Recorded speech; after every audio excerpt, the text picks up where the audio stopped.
আসসালামু আলাইকুম বন্ধুরা, আশা করি আপনারা সকলেই ভালো আছেন। প্রিয় বন্ধুরা, একজন মৃত মানুষ কি অন্য আর একজন মৃত মানুষের সাথে যোগাযোগ করতে পারে? অথবা আমি মারা গেলে কি আমার মৃত পরিবারের সাথে যোগাযোগ করতে পারবো?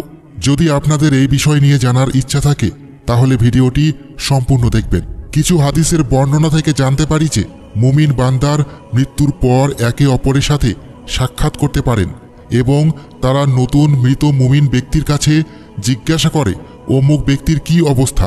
হযরত সাঈদ ইবনে জুবাইর রাদিয়াল্লাহু আনহু বলেন, যখন কারো মৃত্যু হয় এবং কবরের জীবন শুরু হয় তখন তার মৃত সন্তানরা তাকে এমনভাবে অভ্যর্থনা জানায় যেভাবে পার্থিব জীবনে কোনো বহিরাগত লোককে সংবর্ধনা জানানো হয়।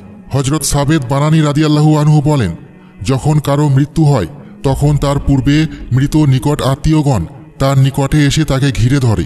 তারা সবাই এত বেশি খুশি হয় যেমন পার্থিব জীবনে বহিরাগত কারো সাথে দেখা হলে সবাই খুশি হয়, ঠিক তেমন। অন্যদিকে কায়সার ইবনে কাবাইস রাদিয়াল্লাহু আনহু বলেন, হযরত মুহাম্মদ সাল্লাল্লাহু আলাইহি ওয়াসাল্লাম বলেছেন, কেউ যদি মুমিন অবস্থায় মৃত্যুবরণ না করে তবে তাকে অন্যান্য মৃত ব্যক্তির সাথে কথা বলার অনুমতি দেওয়া হয় না। একদিন একজন সাহাবী জিজ্ঞাসা করলেন, হে আল্লাহ রাসূল, একজন মৃতের সাথে কি অন্যান্য মৃত ব্যক্তি কথা বলতে পারে? তখন রাসূল সাল্লাল্লাহু আলাইহি ওয়াসাল্লাম বললেন, হ্যাঁ, তারা কথা বলেন এবং তাদের পরস্পরের সাথে দেখা সাক্ষাৎ হয়।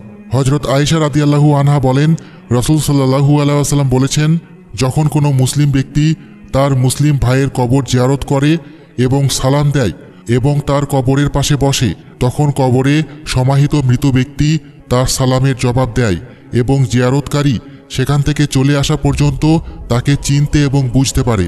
হযরত উম্মে বাসার রাদিয়াল্লাহু আনহু বলেছেন, আমি রাসূল সাল্লাল্লাহু আলাইহি ওয়াসাল্লামের কাছে জিজ্ঞেস করেছিলাম, হে আল্লাহর নবী, মৃত ব্যক্তিরা কি একে অপরকে চিনতে পারে?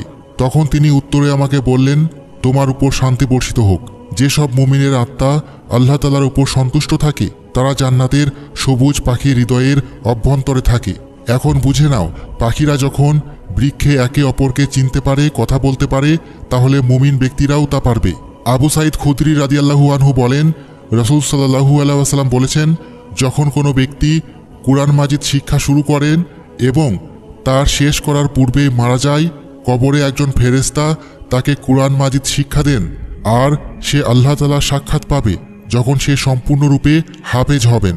যারা তাদের পার্থিব জীবন বিভিন্ন পুণ্যময় কাজ দিয়ে পার করেন আর মৃত্যুর পরের জীবন নিয়ে দৃঢ় বিশ্বাস রাখেন, এই দুনিয়ার প্রতি তাদের মন আর আকৃষ্ট হয়ে থাকে না, কারণ তারা বুঝতে পারেন তাদের পরকালের জীবন নিশ্চয় দুনিয়ার থেকে ভালো হবে।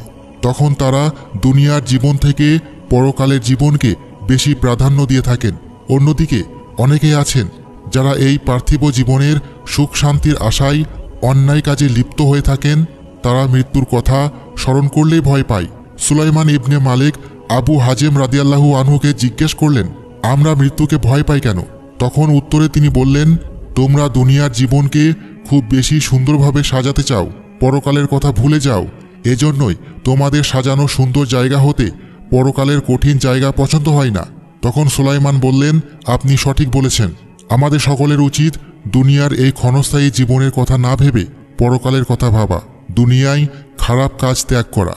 এই ভিডিও থেকে আমরা বুঝতে পারলাম একজন মৃত ব্যক্তি অন্য মৃত ব্যক্তির সাথে যোগাযোগ করতে পারে এবং কথাবার্তা বলতে পারে।